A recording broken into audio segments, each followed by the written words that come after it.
Piles అంటే ఏంటి? ఇవి ఎన్ని రకాలు ఉంటాయి మ్యామ్?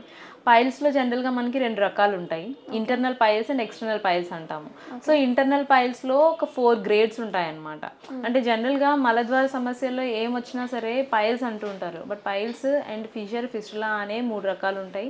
ఇంకా ఉంటాయి బట్ ఎక్కువగా మనం పేషెంట్స్‌లో అబ్జర్వ్ చేసేది ఈ 3 అన్నమాట. ఓకే. సో, పైల్స్‌లో ఇంటర్నల్, ఎక్స్‌టర్నల్. ఇంటర్నల్‌లో మళ్ళీ 4 గ్రేడ్స్ ఉంటాయి. సో, అందులో ఫస్ట్ గ్రేడ్‌లో ఏమవుతుంది అంటే పేషెంట్ కొంచెం కాన్‌స్టిపేషన్ ఫీల్ అవుతారు. అండ్ ఈ పైల్ మాస్ అనేది లోపల కొంచెంగా ఫామ్ అయ్యి ఉంటుంది. So, okay. ఇందులో వాళ్ళకేంటంటే లైట్‌గా కొంచెం బ్లీడ్ అవ్వడము అనేది అబ్జర్వ్ చేస్తూ ఉంటారు. హ్మ్. సో, సెకండ్ స్టేజ్‌లో వచ్చేసి ఏంటి అంటే ఈ పైల్ మాస్ ఏదైతే ఉందో అది కొంచెం పెద్దగా అయ్యి బయటకొస్తది. ఓకే. సో, బయటకొచ్చి మళ్ళీ మోషన్ వెళ్ళి అయిపోయిన తర్వాత లోపటికి దానంతట అదే వెళ్ళిపోతదనమాట. ఓకే. సో, పేషెంట్స్ ఎట్లా కంప్లెయింట్ చేస్తారంటే మోషన్‌కెళ్ళినప్పుడు చిన్న మాస్‌లా ఏదో బయటకొచ్చిందండి. మళ్ళీ తర్వాత దానంతట అది లోపటికెళ్ళిపోయిందంటారు. సో, అది హ్మ్. Second stage. So, okay. Third స్టేజ్‌లో ఎట్లా ఉంటుంది అంటే అదే పైల్ మాస్ బయటకి కంప్లీట్‌గా వస్తుంది. So, okay. దానంతట అది లోపటికెళ్ళదు. అది హ్మ్. చేత్తో లోపటికి నెడితేనే గానీ లోపటికెళ్ళదనమాట. అది okay. Fourth stage. Third stage. హ్మ్. ఫోర్త్ స్టేజ్‌లో కంప్లీట్‌గా బయటకొచ్చేస్తుంది. అది మీరు ఎంత లోపటికి పెట్టినా సరే వెళ్ళదు. హ్మ్. అదేంటంటే ప్రొలాప్స్ అయిపోయి బయటికి పైల్ మాస్ వచ్చేస్తుందనమాట. So, okay. దీన్ని నెగ్లెక్ట్ చేస్తే ప్రాబ్లమ్ ఎక్కువైపోయి బ్లీడింగ్ ఎక్కువ అవ్వడము, పెయిన్ అనేది కొంచెం తక్కువే ఉంటుంది. హ్మ్. బట్ ఇరిటేషన్, బ్లీడింగ్, బయటికి ఎక్స్‌పోజ్ అయిన పైల్ మాస్ అనేది ఇరిటేషన్ అనేది ఎక్కువ ఉంటుంది. ఓకే. సో, ఇది internal piles. Hmm. External piles అంటే మనకి మలద్వారం చుట్టూ మనకి స్కిన్ ట్యాగ్స్ లాగా, అట్లాగే అక్కడ మనకి సిరలు ఉంటాయి.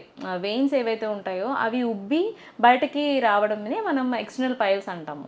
ఓకే. ఇవి మనకి పైల్స్‌లో రకాలు. ఓకే. మీరు 3 టైప్స్ అని చెప్పారు ఇందాక. అంటే ఈ హ్మ్. తేడా ఏంటి? అదే నాకు పైల్స్, ఫిషర్, ఆ! ఫిస్టులాకి. అవును. ఓకే. పైల్స్ అంటే ఇప్పుడు మీకు ఎక్స్‌ప్లెయిన్ చేశాను. ఆ! సో, ఫిషర్ అంటే ఏంటి అంటే మలద్వారము యొక్క ద్వారం ఏదైతే ఉందో దాన్ని ఎలాస్టిసిటీ ఎక్కువ అయినప్పుడు మనకి ఫిషర్ అనేది ఫార్మ్ అవుతుంది. ఓకే. అంటే ఫర్ ఎగ్జాంపుల్ ఒక రబ్బర్ బ్యాండ్ ఉంది. అది హ్మ్. నార్మల్‌గా చూస్తే చిన్నది రౌండ్‌గా కనిపిస్తుంది. ఆ! దాన్ని మనం సాగదీస్తే ఎట్లా ఉంటుంది? మొత్తం హ్మ్. పల్చగా అయిపోయి ఒక్కొక్కసారి తెగిపోతుంది గూడా. ఆ! సో, అదే విధంగా మనకి మలద్వారం ఇట్లా రౌండ్‌గా ఉన్నది ఎప్పుడైతే కాన్‌స్టిపేటెడ్‌గా హ్మ్. మోషన్ అనేది చాలా హార్డ్‌గా పాస్ చేసినప్పుడు అది ఓకే. కొంచెం ఎక్స్‌పాండ్ అవుతుంది. ఓకే. ఎక్స్‌పాండ్ అయినప్పుడు ఆ మలద్వార గోడలనేవి చిట్లుతాయన్నమాట. ఓకే. చిన్నది కట్ అనేది వస్తుంది. హ్మ్. సో, దాన్నే మనం ఫిషర్ అంటాము. సో, ఈ ఓకే. కట్ అయిన దాని నుంచి బ్లీడ్ అవ్వడము, severe burning sensation, severe pain అనేది ఎక్కువ ఉంటుంది. ఓకే. అంటే ఎంత పెయిన్ ఉంటుందంటే మోషన్ పాస్ చేయడానికి గూడా భయపడుతూ ఉంటారు. మోషన్‌కెళ్ళాలంటే గూడా భయపడుతూ ఉంటారు. సో, హ్మ్. మోషన్ పాస్ చేసిన తర్వాత కూడా 1-2 అవర్స్ వరకు ఆ పెయిన్, బర్నింగ్ సెన్సేషన్ అనేది తగ్గదు. ఓకే. అంత సివియర్‌గా ఉంటుందన్నమాట ఫిషర్‌లో. ఓకే. ఎందుకంటే సంథింగ్ అక్కడ ఏదో కత్తెరతో కట్ చేసినట్టు, హ్మ్. దేనితోనో కోసినట్టు ఉన్నంత పెయిన్, మంట అనేది ఎక్కువ ఉంటుంది ఫిషర్‌లో. ఓకే. అదే ఫిస్టులా కింద వస్తే గనక ఫిస్టులా అనేది ఏంటి అంటే ఫస్ట్ ఫిస్టులా గురించి తెలుసుకునే ముందు మనము యాబ్సిస్ గురించి, పెరియానల్ యాబ్సిస్ గురించి తెలుసుకోవాలి. ఓకే. పెరియానల్ యాబ్సిస్ అంటే మనకి మలద్వారం చుట్టుపక్కల ఒక చిన్న పింపుల్ లాగా ఫామ్ అయ్యి హ్మ్. గడ్డలాగా వస్తుంది. So, okay. ఆ గడ్డ నుంచి పస్ గాని, బ్లడ్ గాని, మ్యూకస్ గాని డిశ్చార్జ్ వస్తూ ఉంటుందనమాట. హ్మ్. సో, చిన్న పింపుల్‌లా వచ్చినప్పుడు నెగ్లెక్ట్ జేస్తారు. బట్ అది చిన్న గడ్డలా ఉన్నప్పుడు ఇది ఒక సెగ్గడ్డలాగుంది, వేడి చేసి వచ్చిందేమో అని నెగ్లెక్ట్ జేస్తారు. But okay. అది చిన్నది పగిలి బయటకి బ్లీడింగ్ అనేది వచ్చేసిన తర్వాత మళ్ళీ పెయిన్ ఉండదు. హ్మ్. రిలీవ్ అయిపోతది. సో, నార్మల్ అయిపోయింది గదా! పోయిందిలే అనుకుంటారు. బట్ అదేమవుతది అంటే బయటకి ఎక్స్టర్నల్ ఓపెనింగ్ నుంచి లోపలికి ఒక ట్రాక్‌లా ఫార్మ్ అవుతుంది. ఓకే. సో, లోపల ట్రాక్‌లా ఫార్మ్ అయ్యి మనకి ఇన్ఫెక్షన్ అనేది రిపీటెడ్‌గా వస్తూనే ఉంటుంది.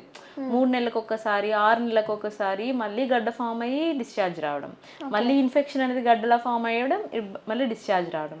So, okay. దీన్ని మనం ఫిస్టులా అంటాం. ఫిస్టులా హ్మ్. అనేది ఏంటంటే ఒక పైప్‌కి 2 ఓపెనింగ్స్ ఎలా ఉంటాయో, అక్కడ మలద్వారం దగ్గర గూడా మనకి ఇంటర్నల్‌గా ఒక ఓపెనింగ్ ఉంటది. బయటకు ఒక ఓపెనింగ్ ఉంటుందన్నమాట. హ్మ్. సో, దాని నుంచి మనకి ఇన్ఫెక్షన్ అనేది డ్రైన్ అవుతూ ఉంటుంది బయటకి. ఓకే. సో, దీనికి మనము ఆయుర్వేదంలో క్షారసూత్ర ట్రీట్మెంట్ అనేది చేస్తాము. కంప్లీట్‌గా. కంప్లీట్‌గా పోవడానికి. ఓకే. సో, ఈ క్షారసూత్ర ట్రీట్మెంట్ అనేది ఏంటంటే ఒక థ్రెడ్‌ని మనం ఒక మెడికేటెడ్ పౌడర్స్‌తో, క్షారాలతో రిపీటెడ్‌గా ఒక 21 టైమ్స్ కోటింగ్ ఇస్తాం. So, okay. దానికి కోటింగ్ ఇచ్చి దాని థ్రెడ్‌ని మనం మెడికేటెడ్‌గా ప్రిపేర్ చేసి చెప్పేసి ఈ ఫిస్టులా ట్రాక్కి అనేది నాట్ వేయడం జరుగుతుంది.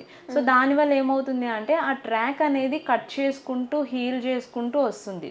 అంటే అక్కడ మనకి ట్రాక్ కటింగ్ జరుగుతుంది అండ్ ఆ ఇన్ఫెక్షన్ అనేది హీల్ అవ్వడం కూడా జరుగుతుంది అనమాట. సో 2 ప్రాసెస్లు జరుగుతాయి కాబట్టి మనకి ఇది రిపీటెడ్గా వచ్చే ఛాన్సెస్ ఉండవు. సో నార్మల్గా చూసుకుంటే ఫిస్టులెక్టమీ ఫిస్టులాటమీ అని చేస్తూ ఉంటారు బయట, బట్ అవి ఏంటి అంటే రిపీటెడ్గా వస్తాయి. బట్ ఈ క్షారసూత్ర ట్రీట్మెంట్తో మనకి అసలు రిపీటెడ్గా రాకుండా కంప్లీట్గా పర్మనెంట్ ట్రీట్మెంట్ అనేది మనకి క్షారసూత్ర ట్రీట్మెంట్లోనే ఉంది.